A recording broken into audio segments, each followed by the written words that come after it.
Hello, everybody, and welcome back to another episode of Kobold Chats. My name is Kendo, whichever you prefer, and it is the middle of our day, the end of our week, and oh boy, has it been a week with the closing of the Riverbank backer kit. It's fully funded, right? It's so cool knowing that we being Kobold Press, have been able to take this new stride into something like very new for us, right? Cozy RPGs, right? Making this kind of lovely fantasy in like this faux Edwardian time, playing capital A animals, drinking tea and getting into shenanigans, right? It's so unlike anything else we've ever done before, but also so cool that you all are here with us for that ride and are excited about it as well. I don't know. It just opens up a lot of doors for us in a way that I think is super, super cool. But we'll talk a little bit more about that. We've also got plenty of other cool stuff that's happening, so just be prepared. Let me take a little... Hope you all have your drinks, your tea, your water, whatever it is. And you're ready to hang out for a little bit. So, Jiro, let's figure out what we're talking about this week. Well, Jiro, first and foremost, hey, that thing that I was just talking about, Riverbank funded, everybody. Let me just pull this bad boy up. Yeah, here it is. We close out with 1,631 backers and have made $155,000, over tripling what we initially set out to get. I think, wait, did I do that math right? 50, yeah, over tripling. Okay. I know math. Which means we've hit every stretch goal that we set out to get, right? We've got, not only did we get the book funded, we got two more scenarios added onto the book. One just like a regular one, right? An old Greenies Day one. And then also we got a solo scenario as well. We had the Riverside chat, and we're also getting a video visiting with all the animal characters. We did amazing, everybody. This is so cool, and I hope everybody enjoys not just the game, but all the little add-ons, the wooden dice, the Riverbank novel itself, all of the teas. It's gonna be so wonderful. So, thank you all for everybody who helped back it, and yeah, I can't wait to get out there and play some cozy little animals with me and my friends, and I hope you're ready for it as well. So that is great. Whew! But ho, times they keep on moving. Riverbank might be done, but you know what comes next? Player's Guide 2. Just yesterday, I was talking with Celeste. I did I've started my process of doing the scouting party interviews, so those videos will be in the works. They're in the oven. They're cooking now. Just in time for when the Tales of the Valiant Player's Guide 2 Kickstarter launches in weeks. Things don't stop around here. We're always just trying to make more stuff for all of you. And when I say more stuff, I genuinely have a hard time believing the amount of things that they're putting in Player's Guide 2. It's so much. The number one complaint that we've gotten, not complaint, right? It's the best complaint a game makers can have, right? People just want more. People wanted more options. They wanted more toys to play with. They wanted more subclasses. They wanted more everything. Oh God, it's so much.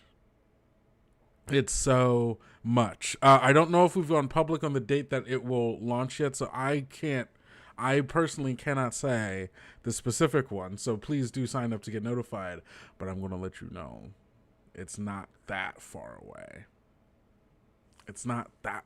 So still got time. We still got time. We're still cooking it, but please take a seat, sit down, choose an appetizer, put in your little napkin in your shirt, and get ready. because it's chunky. It's a chunky book, everybody.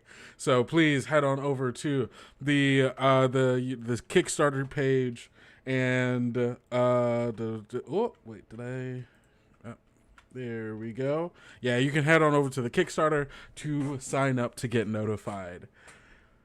It's so much. Like, I genuinely, I'm going to say it's a lot. And I think you all are going to have a hard time conceptualizing how much is a lot. Because I think you probably have an idea of what a lot is. And I'm going to let you know, it's probably more. It's probably more than you're thinking, even when you're conceptual. There's a TikTok thing going around right now where people are like, oh, who would win in a fight? One guy, one gorilla or 100 guys, and everyone's like, the gorilla would wipe it. It's because people can't imagine 100 people like at once. Like the number of people you're probably thinking of when I say, oh, there's 100 people, you're probably thinking about like 50. And you think it's 100 because it seems like a lot of people. No. Bigger. It's bigger than that. And then that, it's so much. I'm sorry. I can't keep talking about this. Player's Guide 2 has got me so excited. It's got so much. So go get notified for Player's Guide 2. That's that on that. We are going to check in on the blog because we know I love the blog, and there's another Ye Olde West blog coming up. And then after we go through that blog, I promised you all last week that we're going to make a dungeon using Dungeons and Ruins. And hey, guess what? I'm going to fulfill my promise, and we're going to make a dungeon together. But let's go through this blog first so we can sit back and I want to get weird with this dungeon. I want to get really weird with this dungeon. I don't want it to just be like there's a cave. It used to be a mine. Now there are goblins in it or something. No. We got to get weirder than that. So start getting those gears cooking. Because you all are going to help me, obviously. So let's talk about the Olde West. Ye Olde West. Adapt Tales of the Valiant classes to a fantasy western setting. Though games such as Tales of the Valiant role-playing game or D&D typically live in the genre of high fantasy, this is not hard-coded into the game. I don't know what that was. I had a hard time reading, and then my voice went weird. Want to play in a Wild West-themed campaign, but can't figure out how to make a sorcerer fit or a monk? Well, here are some suggestions on how to take the core pieces of each class in the Tales of the Valiant, or any 5th edition game, and apply them to a Western setting. So first of all, we got the Barbarian. Barbarians are often defined by the shape of their rage takes. Barbarians are often defined by the shape that their rage takes. In the Wild West, a barbarian's rage can appear as focused grit and determination, a zealous adherence to a personal code, or profound vengeance and a need for justice. The danger sense feature could also represent a gunslinger's incredible trigger finger and reflexes. Popular Wild West characters like DC Comics' Jonah Hex or Cogburn of True Grit fame make great barbarians, displaying tenacity and deadly strength in a fight. I do like it when the barbarian's rage is like kind of reflavored a little bit in a way that makes it like, it's not just, oh, I'm so angry, now I'm so powerful. It's like sometimes rage is a hyper focus. Sometimes rage is just this feeling inside of you that makes you really maybe more elegant, maybe a bit more graceful. I like rage more as a focus, I think, than I do like it as just like, I'm angry, now I'm stronger. I just think that it's more, I think it's more interesting. I'm interested in the other ways that rage could be taken that isn't just like hyper focus or anger. I'm sure there are different takes on it. Next up, we have the Bard. Being jacks of all trades, bards have an easy time finding a place in many genres because their identity is wildly applicable. In the Wild West, you can find bards serving as performers in entertainment parlors or even as wandering vagrants telling ghost stories by the campfire out in the frontier. Their bardic inspiration may take the form of tall tales or haunting ballads. Who else put who else but bards can spin yarns like Marty Robbins' Big Iron or Johnny Cash's Ghost Riders in the Sky? Just like a country singer bard who goes around entertaining people, playing at the little piano in the in the saloon. Clerics. Clerics in the Wild West can take on the position of town priests. These priests tend to have small, close-knit congregations based on the population of their frontier town. Their channel divinity feature can be a reflection of not only their faith in the divine, but the faith their townsfolk have in them. A Western cleric's miracle should be rooted in mundane belief, and the results of that faith are subtle and meaningful, not flashy. Oh, I like that. I think that this is I have a lot of thoughts on the way that like the divine and faith are kind of shown in like fantasy setting, or not just in settings in general, right? And I think there's something that is very valuable about exploring modes of faith and modes of like worship in ways that are more mundane than like as like grand miracles, right? That's so easy to be like, yes, I've healed this person, I brought them back from the dead, you know, I summoned a glowing hammer and it killed my enemies, right? All of these are so fun. I get it. We're here for the high fantasy magic. Yeah, it's great. But especially like in a Western, right? Something that's a little bit more grounded, something that is trying to hone in on these themes of like isolation, but also like community and like community isolation, and like the way that people like have to interact with each other through like scenarios of like scarcity. Like typically in a Western, we're talking about like deserts or like somewhere in the outlands, far away from quote unquote civilization, which I'm just going to use as like a general term meaning like large urban area. Right, where it's like these people living off the land, maybe they don't have a lot of water, right? Maybe there, you know, aren't enough trees or whatever, and like there's a scarcity here that keeps people from growing exponentially, and means that they are more they're more reliant on their relationships with other people. And something about a cleric, right? A cleric who is a priest of like the small congregation, someone who's in charge of a small community, who people look to them and are reliant upon them.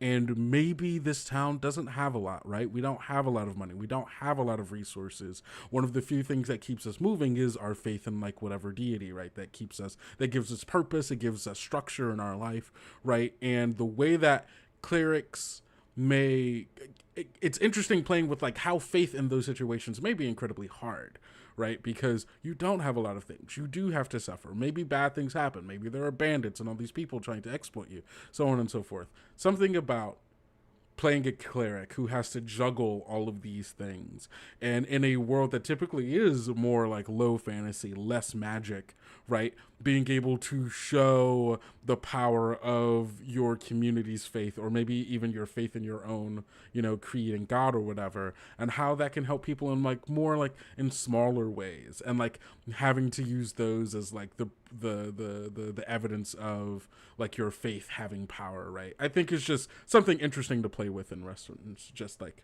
as a general thing. Yeah, it'd be a great setting for Tales of the Waste for sure. Man, I got really caught up on that cleric. Let's talk about druids now. More in tune with the wild side of the Wild West, druids of the frontier have many biomes from which to draw their inspirations. Deserts, swamps, tundras, plains, and badlands are popular choices for the genre.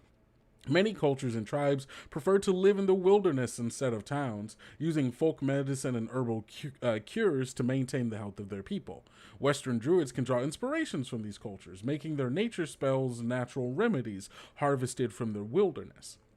Those that focus on the wild shape class feature can take inspiration from tribes and cultures that venerated beasts as spiritual guardians and their spirits of their ancestors. Fighters. Fighters are right at home in the Wild West thanks to their mastery of armaments. A fighter that specializes in firearms can easily fill the role of a legendary gunfighter or desperado. A fighter's action surge and second wind features are this edge they have over an average gunslinger. Make your weapon of choice. Make your weapon of choice and use the. Make your weapon of choice and your use of these features as an extension of your fighter's history and pistol dueling talent.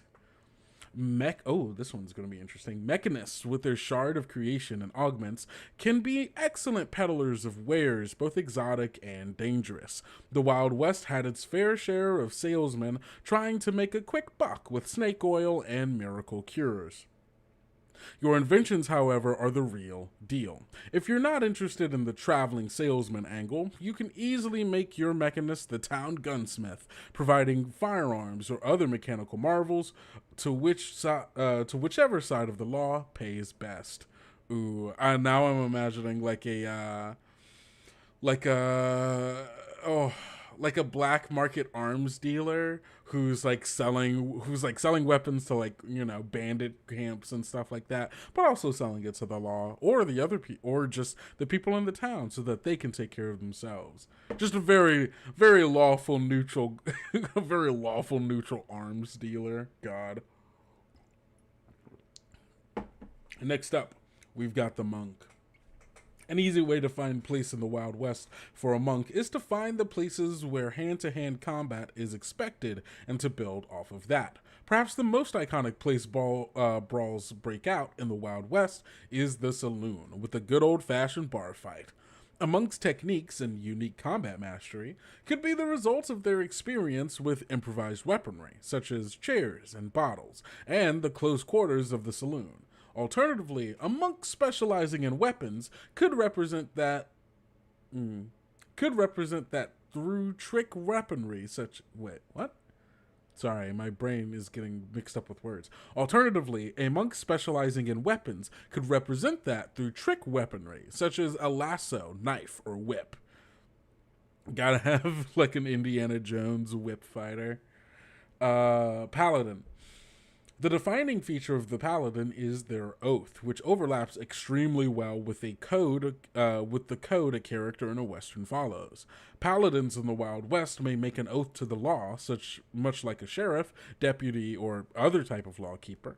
A paladin may also make an oath to themselves, like a lone wanderer or frontier myth. Paladins, more so than other classes, can embody living legends that campfire stories are told about. Oh, yeah. Just especially with the ability to smite, which I don't remember if can happen on a ranged weapon. Maybe they might be able to. I don't know. If so, there you go. Just single bullet divine smite. Someone is kind of wild. A paladin sniper. Wait, now, okay, I'll look this up later if Paladin's Divine Smite works on ranged. If not, that'd be an interesting subclass that allows Divine Smite to work on ranged weaponry. Next up, we have Ranger. The Untamed Frontier makes an excellent home for Rangers in the Wild West. Rangers can fill the archetype of hunters, prospectors, trappers, or anyone who survives off the land rather than in frontier towns, thanks to their explorer feature. An urban-focused ranger could serve as a seasoned bounty hunter with their mystic mark feature and tracking skills. I do love a ranger that is a bounty hunter. That's one of my favorite ways to play a ranger, genuinely. And let's see, next up we have the Rogue. Master swindlers and cheats, rogues can fill the role of the charming maverick, grifting from town to town. Many charismatic outlaws are rogues, and one reason they can evade the law is thanks to their expertise feature. What your rogue is an expert in determines your scheme of choice and how you maintain your freedom. Brett Maverick from the Western movie Maverick is an example of a rogue with his tremendous luck and expertise in card games. Sorcerers. Since sorcery is rooted in the innate magic of a wielder, Western sorcerers are the embodiment of the Wild West. Take inspiration in your sorcerer's magic from tales of the American frontier, or create tall tales surrounding your sorcerer. For example, the real world tale of Pecos Bill riding a tornado could be a great sorcerer's origin for him if he were a sorcerer of the storms. Your magic is impossible to explain, so you can bet the frontier folk who witness it will certainly twist it into something mythical. I like that each of these, or a lot of these, are kind of assume like maybe there's a legend around your character, right? If you're playing a hero in the frontier, right, in the Wild West, maybe you're one of these people that like folk tales and like legends kind of spin up around you, which is makes sense. You're an adventurer, maybe a hero, or maybe just someone with incredible skill and a penchant to be around when bad things happen, which is enough for people to tell stories about you, I think. A warlock is as strong as the power their patrons afford them, and the Wild West provides a colorful selection of patron ideas. Fiends can pose as nefarious landowners looking to muscle settlers into selling their homesteads. Celestials can disguise themselves as well-meaning pastors of the local congregation. Even more alien or bestial patrons may pose as spirits of the West, hiding out in the frontier, waiting for a chosen pilgrim, a warlock, can theme your pact and purpose around one of these Western archetypes. There is a lot to play with there. Magic in the Wild West should be rough and tumble, much like the setting and people. As a result, Western wizards are less austere and more practical with their talents. Your wizard can be a grizzled wand slinger, getting into magical duels at high noon. Perhaps your wizard is an explorer on the frontier, contacting isolated tribes in search of forgotten folk magic. The hunt for magical secrets can transform wizards from erudite scholars into arcane treasure hunters, looking for magical fortunes buried somewhere out in the dust. I want a gold panning wizard. I want a gold panning wizard out there who's just on the river panning all day for alchemical materials for this ritual he's been looking to do for so long. That'd be great, I think. Bard spins the legend, and then the paladin appeared. See? There you go. You get it. Oh my god. Oh, that kind of feels a little bit like that's the relationship between Geralt of Rivia and Dandelion is just the Witcher, he's so cool. Everyone should really pay the Witcher and ask him to do work for you. That'd be so cool. Oh my god, the Witcher's here. Who could have seen this one coming? Oh my god, everyone give him your money. That's kind of that. And, what is The Witcher other than like a really high fantasy Western anyway? It's a lot. It's a lot of different things, obviously. All right, everybody. So that is Ye Old West, adapting your Tales of the Valiant classes to fantasy Western setting. And hey, absolutely, if you want to try any of these out, you should definitely go check out Tales from the Wasted West. Waste of Chaos. There we go. I was thinking of the actual play that someone did called Tales from the Wasted West, using Waste of Chaos. Figured it out. You can kind of do your own kind of fantasy Western. So, there you go. All right. Next up, we are making our dungeon. Now, making a dungeon is obviously... there's a lot that goes into it. And I don't know if we're going to be able to get through it all today. So we're going to break it down into parts. Here's what I think we can do today. And I've written it all on this little sticky note so that I can keep track of what we're doing. So, hold on, wait. I want to do a bit. Oh no, where's my glasses? How do I do this bit without my glasses? Okay, here we go. My glasses! I can't do a bit without my glasses. Of course I can. But I'm choosing not to because I think it's more fun if I have them. Okay, here we go. Glasses. We must first define a theme, and then we might define a little history on it based on what we think that theme is. Then we're going to define some of its denizens, which are the creatures and people that live within it, maybe some of the factions. And then we will establish the objective that heroes would need to accomplish in order to get through this dungeon. I think we can do all of that before the end of the hour, and maybe it'll be a little bit past, but who cares? And the next time we do this, we're going to get to mapping the dungeon and actually populating it as well, which we'll be using my good friend Dungeon Scrawl. So, how about we get into it, gang?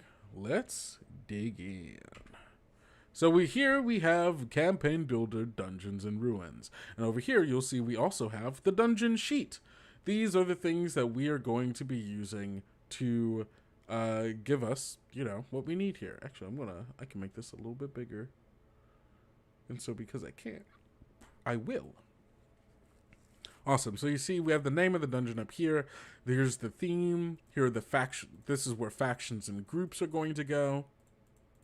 And we can talk about the features, right? What does the lighting look like? What are the ceilings and walls, doors, and floor? What do they tend to look like so we can keep those things consistent here?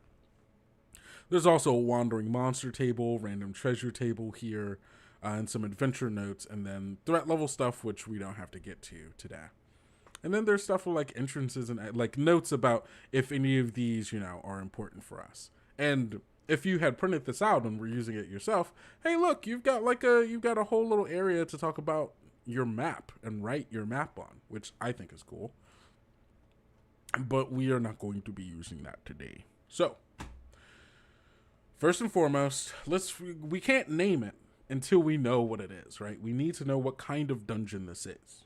Last time we were here, we took a look at so there's a dungeon size thing here, and then dungeon seeds, which I think can help give us our theme, right? What kind of dungeon is this? What's going on here? All of that good stuff. And we're going to, and you'll see that the first thing here actually is talking about dungeon size, which is like, how big is this dungeon? So on and so forth. We are going for a single session dungeon, I think. For maybe about third level. I'll wait until we figure out the theme, because maybe the theme that we end up choosing is going to be like, hey, I don't know if you could do a first level version of this, or maybe not one that would be as interesting as a higher level version, right? Just because of the limitation on the kinds of creatures and stuff they can be fighting, because if they're level 1, that'd be kind of hard. It'd be a little hard. So let's figure this out. Let's go through this, right? So, looking through the dungeon seeds, right? Here we have all these different kinds. There are bio dungeons, there are elemental dungeons, there are fiendish dungeons, there are houses of the dead, and lost ruins. Which, yeah. And then lost ruins. And here's the thing, systems of belief and such, where if you start getting into a little bit of, what are these, the system? Oh yeah, for creating ruins, right? When creating ruins, whether a single settlement or an entire civilization, the number of years its people thrived will have determined the spread of its influence and culture. So this is just figuring out like, hey, how big is this thing? What caused the downfall? All of that good stuff. Are we going to make a ruin, maybe? Are we going to make a ruin? I don't think so. Maybe not a ruin. No, well, I don't know. Let's see. So, last time going through here, some of the ones that caught my eye, maybe a House of the Dead. I do kind of like a biological dungeon. Genuinely, I'm not like the most interested in fiendish stuff. Like the devils are just kind of boring to me. I think like devils and demons are just kind of bleh. I'm over them. I'm not that interested in devils. I don't think so. Not the fiendish ones. The elemental ones, an elemental dungeon could be interesting. I get a very like Legend of Zelda, like purifying a like an elemental place, right? Like, oh, this is a place of like important. Maybe it's a site of power. We could go look at that. And it's like, ah, you have to go here to get this elemental magic item, or so on and so forth. You have to rid it of corruption, yada yada yada. Um, that could be interesting. Um, if I were doing if I were doing an elemental one, I'm thinking I would go the route of like maybe there's something corrupted here and you have to like purify it, right? You've come here to cleanse it. If I was doing a House of the Dead, I think I would almost want it to be like a mausoleum, or like maybe the resting place of a like a faction or something, right? This is where like an order of knights or something laid to rest their dead, right? And it's like this long forgotten thing. That could be kind of fun.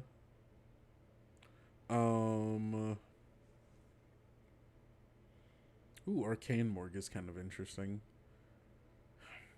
The thing about the Houses of the Dead, though, it's just kind of, and I'm saying this because I love the undead, but it kind of does is like you're dealing with the undead, and it's kind of that. But I mean, not necessarily like just that, right? There's still so many things that can happen there, but that's that.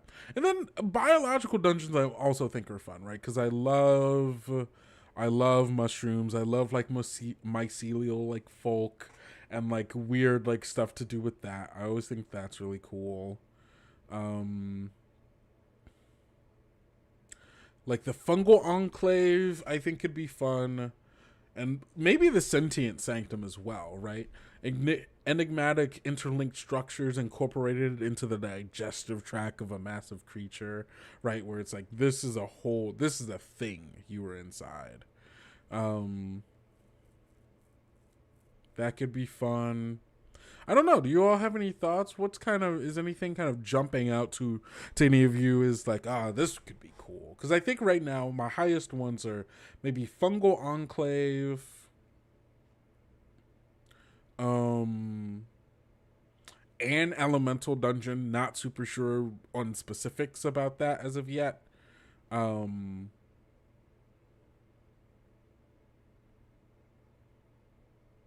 Eternal Sancta, yeah, not super sure about the specifics of that.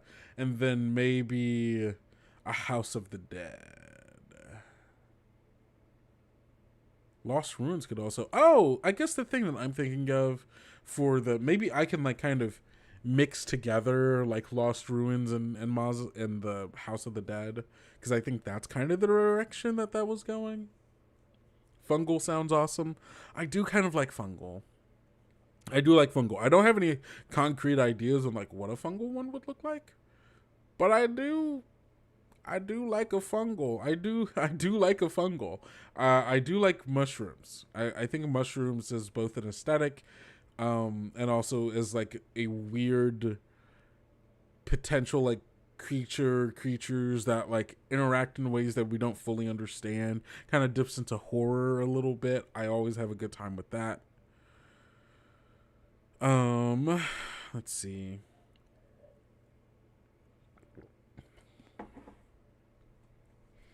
Let's see. Looking over fungal again. Evolving fungal labyrinth with mysterious intelligence. The labyrinthine tunnels are formed completely by the flesh of the mycelia and countless interconnected fruiting bodies of a mass of fungus.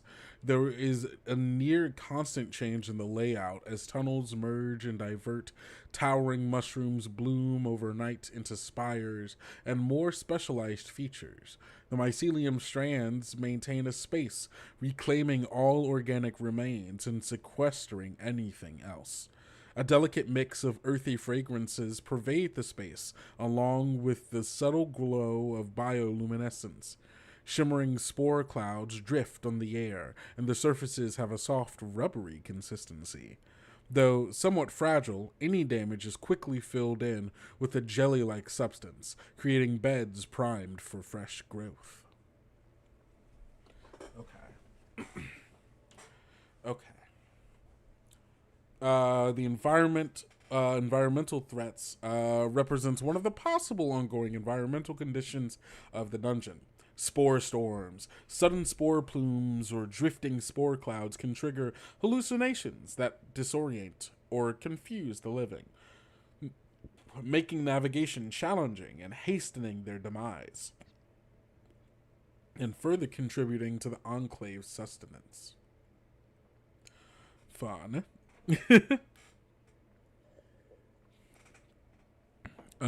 Some potential encounters.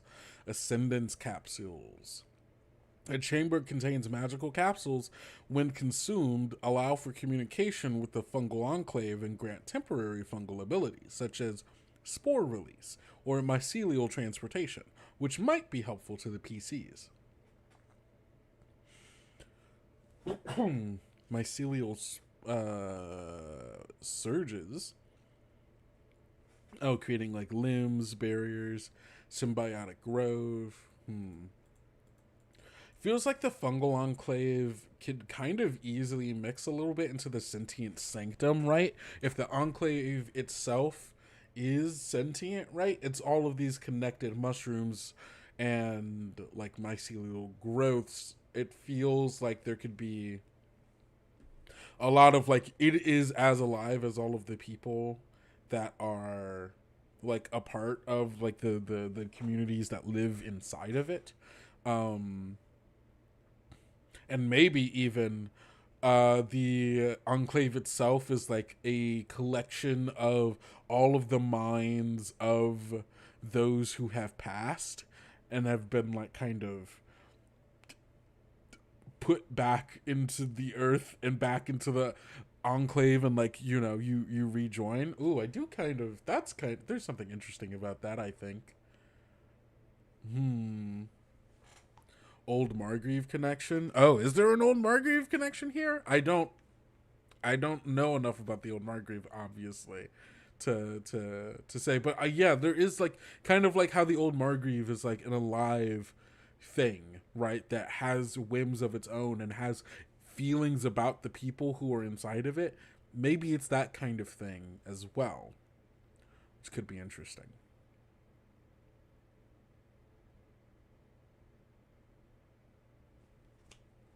What if what if this is true, right? So let's say there's a community that lives inside of, there can be, so true. What if there's a community that lives inside of this huge fungal enclave that is connected symbiotically like to each other, and like it's like there are mushroom people that live here, but it's not all mushroom people. There are also people who have accepted like sporing onto themselves and are like beginning to like and like sprout mushrooms and such, that allow themselves to be a part of this community in a way that's very physical, right? And that like even when they die, their bodies are added to, you know, the farms and such, so that the enclave can continue to grow. um but in like as a benefit, they get access to this like telepathic communal, like almost hive mind-esque um thing. Hive mind in that they don't all share one mind, but all of these minds are connected, and so there is like individuality still in many ways, and they consider themselves as individuals, but they see themselves as individuals who are connected to other people in this way that's very intimate, in a way that's like it's being able to connect on a level that doesn't require language to necessarily communicate. I think opens up just so many different ways for people to be able to understand each other. And that's probably a very desirable thing for people who are outcasts from their own communities, people who are looking to find a purpose and a place and a people to understand and connect them, right? This would be a place for a lot of people who are um who are running away from something, right? Who've run away from home, who are refugees, who are, maybe this is a place that became something that began to accept a lot of people who were not fungal people. Maybe it was a fungal person like community to begin with, but it began accepting more people into it by allowing them to like be spored and like have these fruiting bodies, as long as they agreed like once you're a part of this community, like you are added into this like growing thing. And I think because maybe they aren't fungal people themselves, their own minds don't get added into the big pool of mycelial like stuff, but like it's still like isn't like it's still an important thing and like a very cool thing for them to be a part of all of this. And I also think that maybe this is where conflict is stemming from. Because maybe the issue that is happening here is that this was a place where like people could go and like you were running away from something and like, it accepted all these people, and maybe not all of the minds that are a part of the enclave. And I'm not talking about like the people who are like alive and moving, like the physical space of the enclave, right? In which that is controlled by the hive mind of mycelial minds of people who have come, gone, so on and so forth. Maybe not all of those minds are in agreement that, hey, this is not they are not us, right? And that us is a very charged word of like we literally can understand and feel and connect with each other in this way that's not that like, yeah, we can spore people and like they get like a sense of that, but there's something different, right? Where our history and our people are literally in the body of this building and watch over us and protect us. And I'm sure that there has to be some conservative mindset in at least some of the minds of the people inside of it to say like, hey, this is for us. This wasn't for everyone. That's just for us. And that's probably like stems from like some kind of conflict that has happened like forever ago, right? Of like some other community coming and bumping heads with this fungal one, and like maybe they're like we have to be, whatever. They're hyper conservative over the fact that this is for the fungal folk. This is our community. We can't let other people come in, despite the fact that it's actually really easy, and they're not doing anything wrong, and they're actually helping the community and are giving of themselves to help it grow more. And so maybe the enclave is at war with itself. The actual physical embodiment of this building is at war with itself, and the fungal like the fungal folk who are alive and are like cool with this, right? Are having to, they need help because there are people who are trapped and like, and okay, this is starting to come together in my head. I think the adventurers are being I don't know what the hook is yet, so actually hold on, let's just go here. We're gonna go here and we're gonna say fungal and sentient. That's the big thing here. It's fungal and sentient. Our notes here are that the structure of the enclave is alive and shifting, molded by the minds of the people. What is the name of the, hold on, I'm gonna have to, let's pull up the Monster Vault so I can remember the name of these fungal people. Where's my Monster Vault? TOV Monster Vault. There we go. Oh gosh, am I going to remember them? Am I going to remember them where I can see their names? And Mycelids. There we go. Now, do I want it to be a Mycelid? Or do I want it to be a different kind of... I kind of like it. I do like the Mycelids. So maybe I make it a Michaelit. And they're also low enough level, right? Michaelit Spore Lord is like a CR3. Michaelit Commoner is a half. Just kind of people. Okay. So yeah, maybe we'll go with Michaelits. Love the idea of rolling or choosing twice. Rolling what and choosing twice.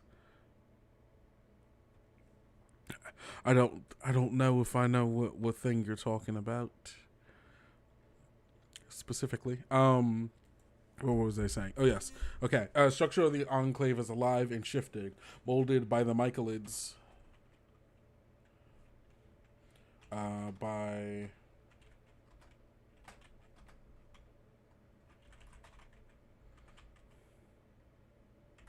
ancestors who now have passed and been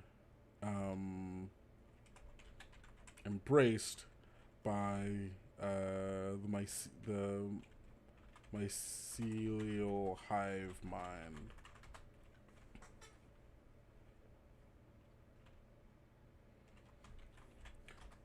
They offer advice to those who reach out to them and offer physical protection through the growth and transformation of the enclave.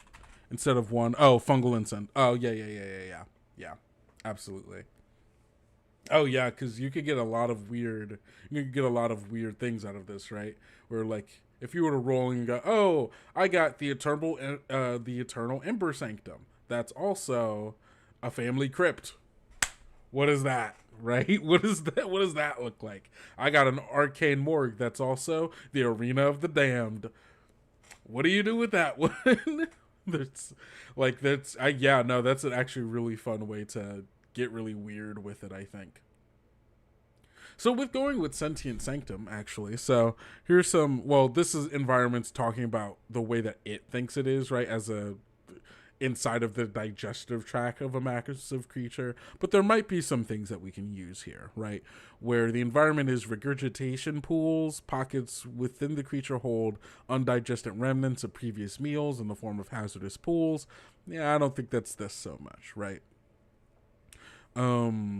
Encounters children of the sanctum. A tribe of mutated humanoids lives within the creature, harvesting and feasting on its flesh while worshipping it as a god. Fun. Guardian oozes. The creature's natural biological defenses manifest as massive swarms of oozes that engulf and devour anything they encounter. Maybe something to that. Maybe something to that. Maybe there is a naturally occurring not naturally occurring, but like maybe this enclave can create antibodies for itself, right? Like maybe it is oozes that go around that are supposed to kill, digest things, but leave their matter basically behind. So maybe not an ooze, because that would probably dissolve any nutrients that it could get, but keeping that in mind of like a natural, like a biological defense for the thing itself. Mike from Sly Flourish says, always roll twice. Oh, I always, 100%, because getting two super specific things creates something new and interesting in comparison to the one thing, which was like probably like specific, but like a specific suggestion. That, you could get something really unique by putting two things together that you wouldn't have normally put together, I think. And then last here is Rogue Guardian. Near the creature's brain, PCs encounter a semi-conscious shard of the creature's mind, separate from the rest. It is dissatisfied with the creature's lot and seeks control of its consciousness. That's fun. Okay. So, looking at encounters, I do like Spore Storm. I love Spore Storm. Where can I put this? Hazard. So we've got Spore Storm. as a hazard here. I think fungal defenders. Ooh, okay. What if it's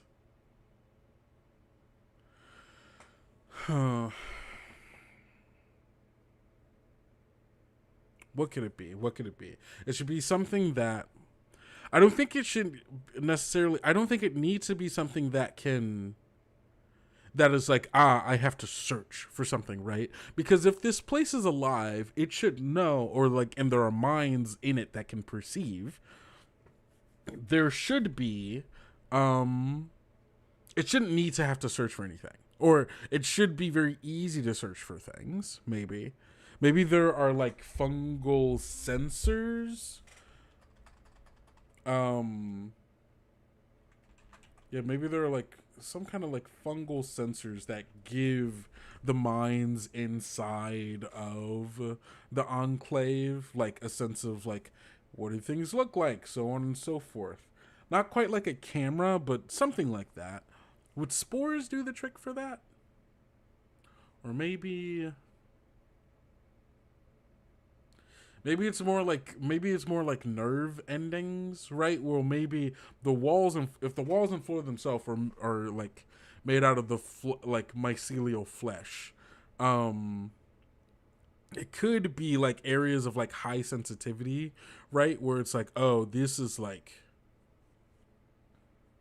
yeah, there's like fungal sensors, almost like a nerve endings, where it's like, oh, the places of like high priority defense, right? It's like, oh, near the place where like people live and sleep, near the area where they keep like food storage, all of these things. That's like the walls, the floor and ceilings and stuff are like way more sensitive. So if you don't want to attract something to come and fight you or try to get you out of there, you need to be like super careful and like find ways to circumnavigate or confuse their senses, right? It can also be a great way to divert attention if you need to.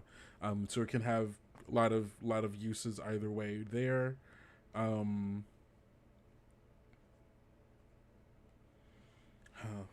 What do I think the boss monster is? Boss monster, I mean, might be a Mycalid Spore Lord, right? If this is a low CR thing, right?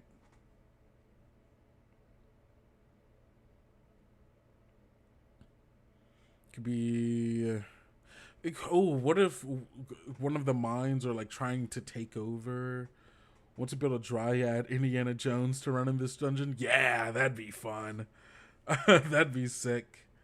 Yeah, I think maybe a Mycalid Spore Lord is what the boss is, and maybe it's like whoever like the chief is, right? Maybe this is the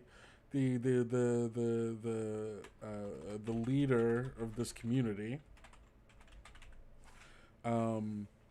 being controlled by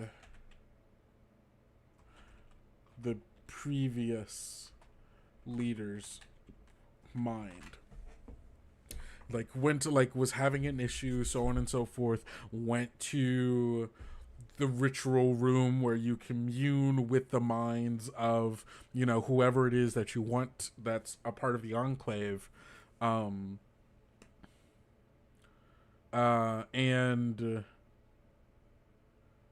that like leader was like so dissatisfied, like, this is what your issue is, and the Spore Lord's like, I don't think that's what my issue is, and was like, you know what, no, I'm gonna fix this for you, and took control.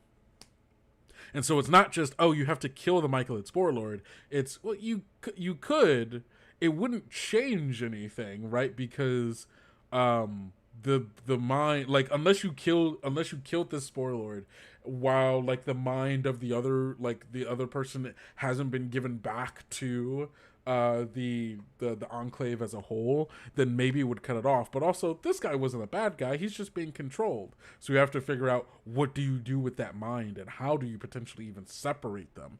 I think that's thank you, have a good time at your appointment. Um, it can. I think there's a lot to play with there. I think there's a lot to play with there. So, da, da, da, da, da.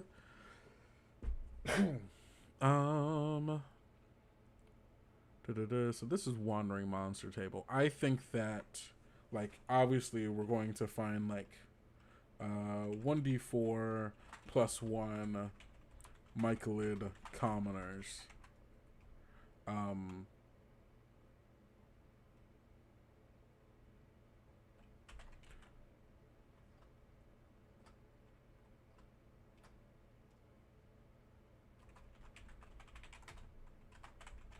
I think that would be common. What other creatures could be here? I wonder. What other creatures would work well with the Mycolids? Maybe an animal of some kind. Or actually, wait. Let's look at Dungeons and Ruins. There are more monsters in here. Dungeon denizens. I don't know if any of these really. Ooh, a deep dryad. A deep dryad being... A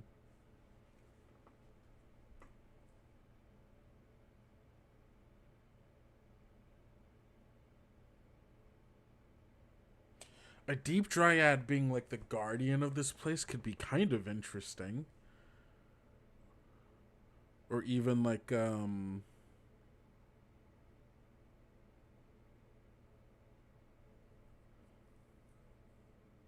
maybe the deep dryad is the one who's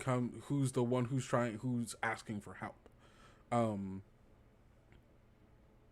Maybe there's some treaties or some ancient like promise, or maybe a curse or magic is keeping them from helping. And so this deep dryad is like, hey, I need you all to go do this. Can you do this for me? My friends are in trouble and they need your help. I like that. Deep dryad looking for adventurers who can help free the enclave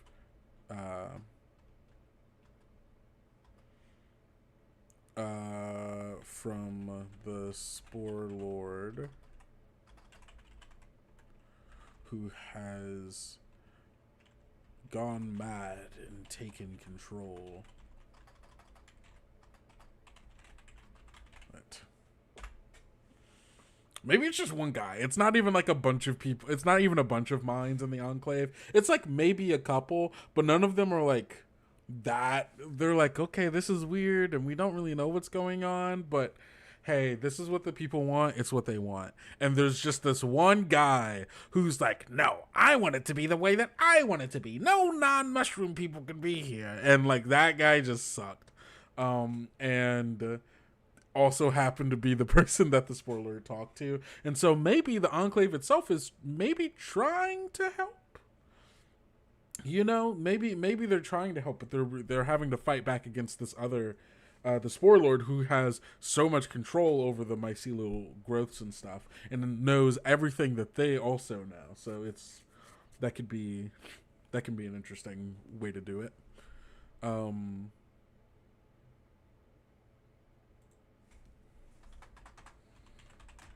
current Spore Lord went to the previous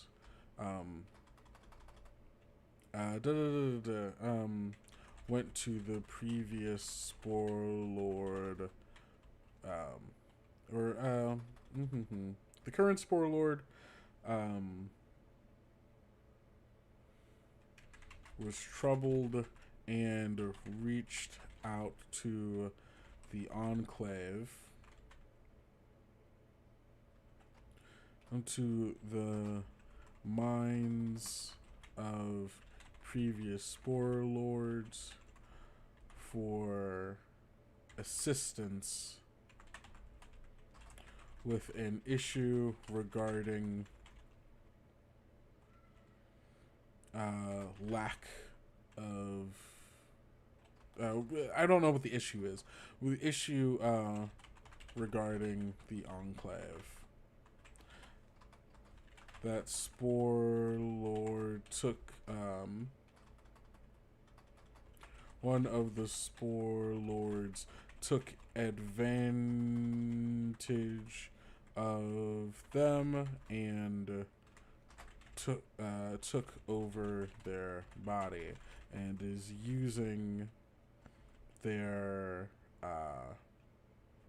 role, or using their position and powers to trap everyone in the Enclave and cut it off from the outside. Player note, don't lick the deep dryad, it's rude. Yeah, no, don't lick the deep dryad. Those mushrooms are not for eating. Okay. I like this. I like this a lot. And so in here, the factions that we have, right, are... This is the Fungal Enclave, the Mycolid Enclave. There are going to be the...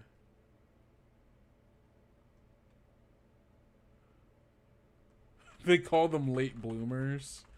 Non-Mycolid residents are late bloomers. They, they give, or no, blooming is not what you say for mushrooms.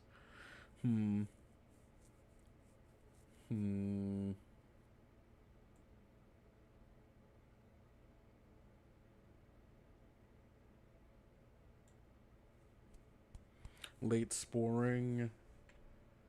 Maybe they just call them the spored. Non-Mycolid residents, and then we also have the Deep Dryad, who cannot intercede or intervene because of some treaty or something.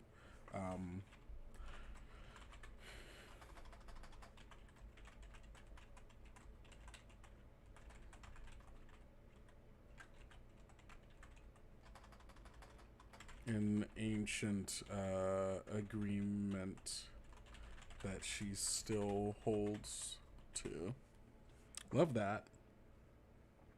Hey gang, we did everything that I said we were going to do. We're going to define our theme. We're going to define the history. We defined the denizens, which are the Mycolid commoners.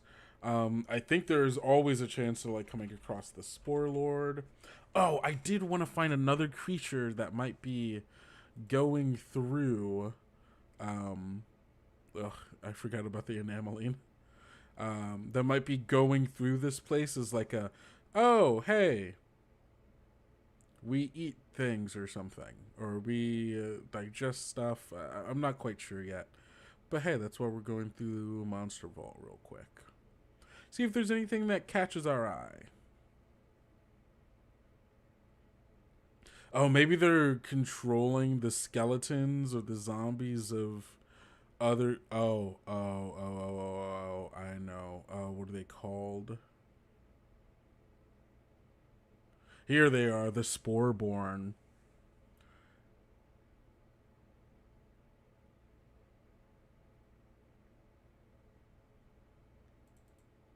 Sporeborn are humanoid creatures transformed by an infectious fungus, which takes controls of its victims. Maybe the Spore Lord is sporing the spored with a different kind of spore and growing a different kind of mushroom that's starting to take control of them, and so it's using these people that had come here to for protection and stuff, and using them now to as a way to fight against the other Mycolids that might be trying to take control back, but also creating this army of people, or this small little group of people to maybe, I don't know what they're doing with them, but I think there are some Sporeborn, some skull blooms, infected humanoids to succumb to Yeah, and maybe making them into bloat blossoms and maybe using them to attack a nearby settlement to prevent, to scare people off from coming here. So it'd be like we're cutting ourselves off. We're sitting there like, if you come here, we'll turn this in. We'll turn you into this, and then we'll like make you attack stuff, right? And like just enough to scare people, not enough to like for like retaliation. So maybe not attacking towns themselves, but like attacking people on the road and things of that nature to keep people away from coming here. Which obviously is a bad plan, but I don't think this is a smart person who's doing this plan. So yeah, I think there are some Sporeborn here. We'll go 1d6 Sporeborn. Skullbloom. And then... Whew! I think a Bloat Blossom. There's got to be some other animals, I think, that live amongst them. I feel. Or I say I feel, I want. I want them to not just be only mushrooms, you know? I don't know if you have a sturge or equivalent. I think we've got a sturge. I just passed one, yeah. Maybe an insect size of a house cat. Sturge's body is coarse. Maybe. Hold on, I'm going to Google. What kind of animals tend to live around mushrooms? Kinds of animals live around mushrooms.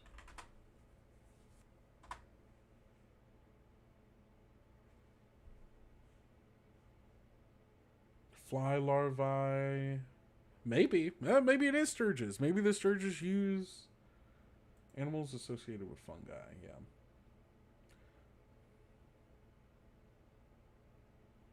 First glance, fungi might appear to be... Hold on, yeah. So you all can see what I'm looking at. First glance, fungi might appear to be a poor place to look for animals. However, look closely at fungal fruiting bodies and you might find an amazing variety of associated animals. These range from minute beetles, large slugs, fly larvae such as fungus gnats, maybe burrowing and mining through the stems of fruiting bodies, door beetles. Okay, so a lot of insects. Sturge isn't bad.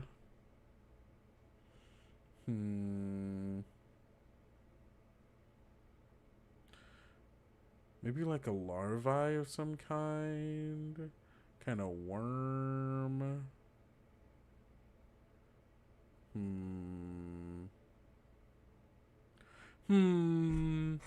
Let's see.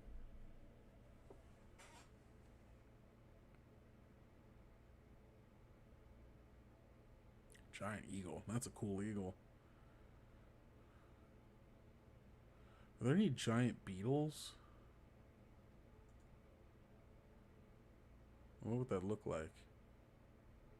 Beetle, beetle, beetle. That's a bear. It's a swarm of bats.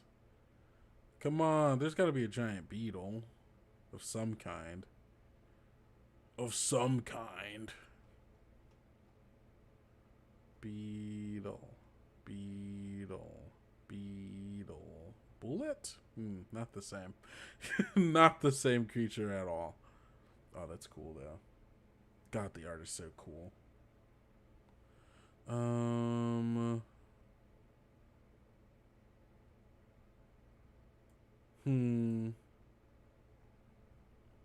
There's gotta be like a big beetle looking thing, right?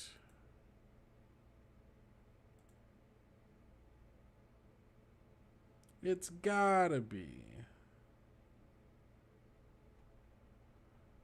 I want a big beetle.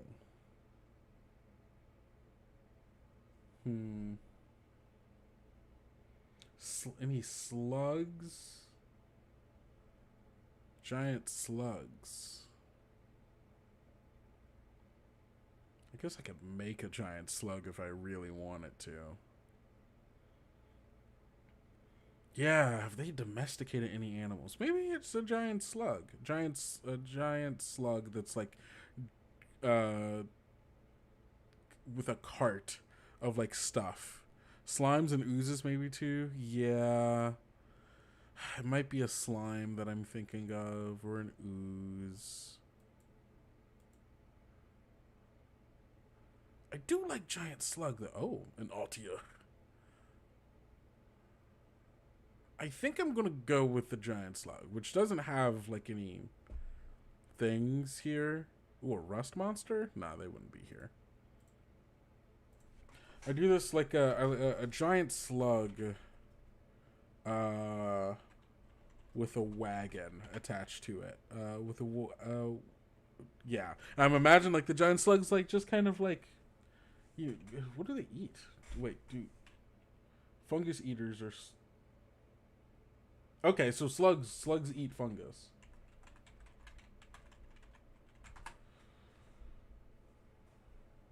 I don't.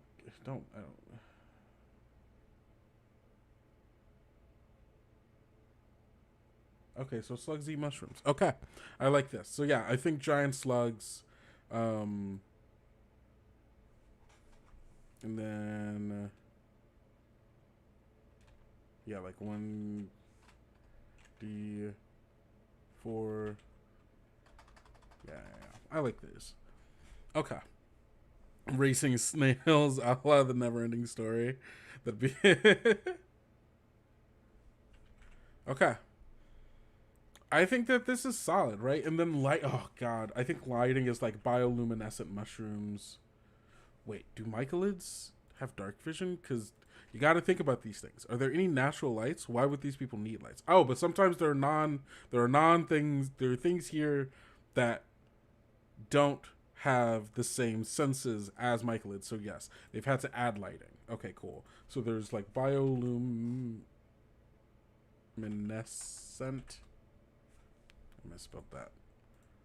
Bioluminescent mushrooms that light the place.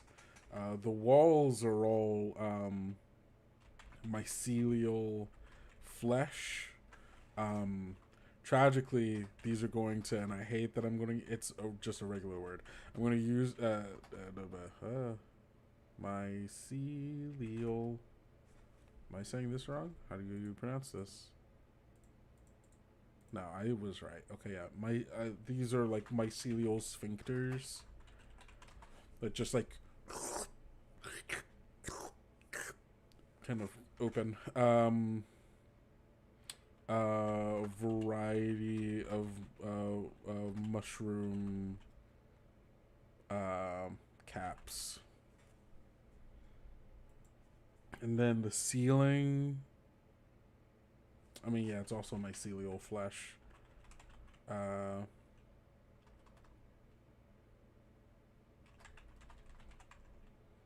With dangling firefly lights. I like that. Oh no, not firefly lights. Those fireflies will die in there. Dangling mushroom lights.